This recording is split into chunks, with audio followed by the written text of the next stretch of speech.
Olá, você acompanha o programa Ciência e Espiritualidade. Você conhece a doutrina espírita?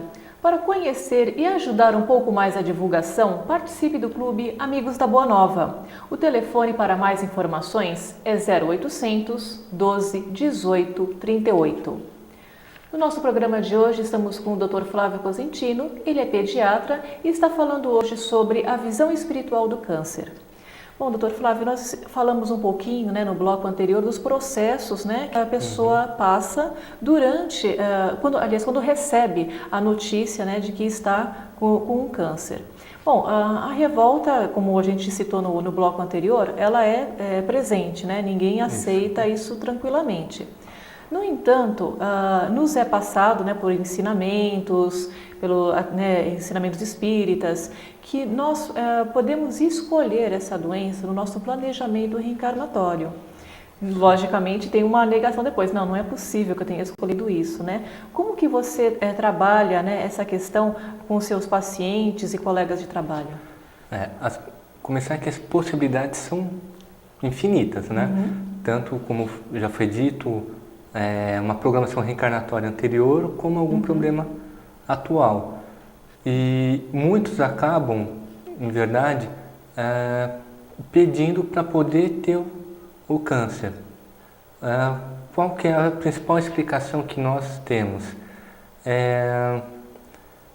Primeiro que é uma doença de difícil tratamento, o sofrimento é muito intenso, é uma forma de você colocar para fora os problemas perispirituais, as doenças do perispírito, as manchas que estão na perispiritualidade. Então, a doença ela é uma forma de tratamento espiritual.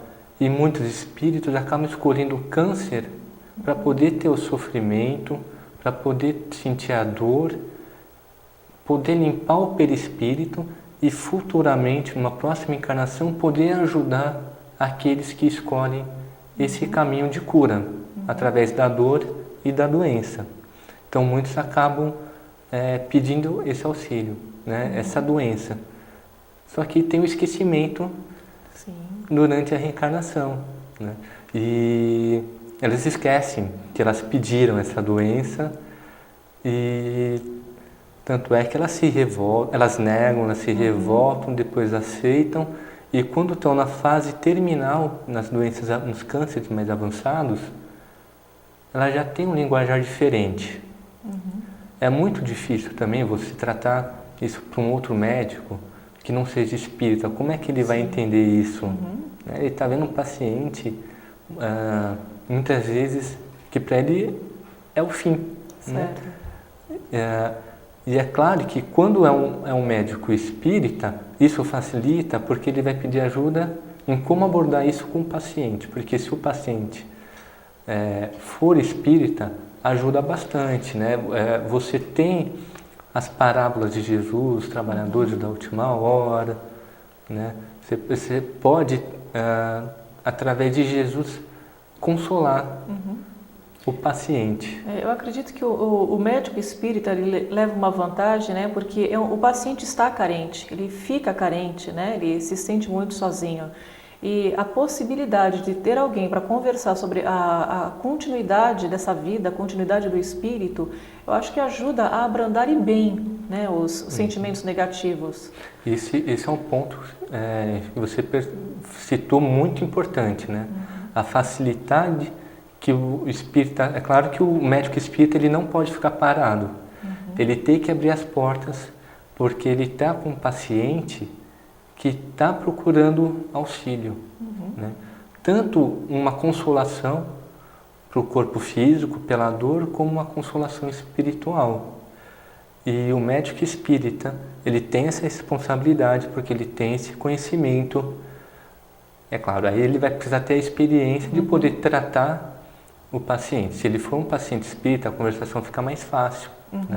Se ele não for, ou ele não aceitar aquela doença, ele está na fase de negação. Que é um fato comum. É um fato comum e muito importante, porque isso acaba abalando todo mundo, a negação, a revolta.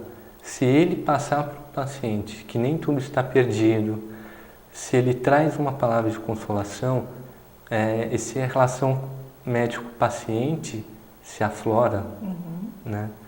E como o próprio Jesus falou, é o consolador, né? Sim. Você traz a palavra de consolação, o tratamento é melhor e futuramente para o próprio espírito é melhor. É saber que nem tudo está perdido, que aquele momento não é o fim da vida dele, mas apenas um recomeço de uma nova etapa. Certo. Não, e é difícil não só para o paciente, mas também para os familiares, né, para as pessoas que estão em torno, né, do leito, né, do paciente, que cuida, que se desdobram, não? O médico também auxilia, né, de uma certa forma com palavras, com ensinamentos a essas pessoas que estão inseridas no processo. A gente nunca, na medicina hoje em dia a gente nunca trata a doença, a gente trata o paciente. O que é o paciente? É um ser, é um espírito que está incluso no ambiente, né, num ecossistema, né, num habitat. Ele tem a sua casa, ele tem a sua família.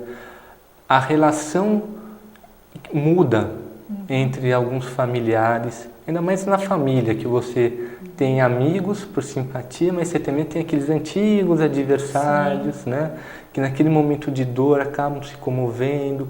Aí o médico pode aproveitar esse momento para interceder e aproximar essas duas almas endividadas. Certo. Né? Então, um trabalho assim bem grande, bem complexo, mas muito bonito. Com certeza. Bom, doutor Flávio, nós vamos agora a mais um breve intervalo e voltamos já já.